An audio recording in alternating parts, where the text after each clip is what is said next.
वो जगह कभी भी मेरा घर नहीं था। जिस जगह पर जबरदस्ती रखा जाए वो जगह घर नहीं बल्कि कैद खाना होता है। मैं नहीं जाना चाहती हूँ। मैंने उसी कैद खाने में तुम्हें बहुत खुश और मुस्कुराते भी देखा है। तुम्हारी आंखों की चमक और चेहरे की दमक सब देखी है। नहीं,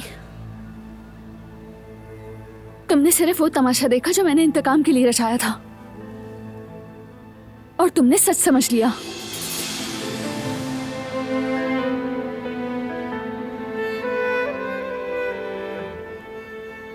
उस वक्त हमारे दरमियान कोई झूठ नहीं था। असल झूठ तो अब है। मैं तुम्हें बचाने के लिए उन खूबसूरत लम्हात को दागदार करके झूठ बोल रही हूँ।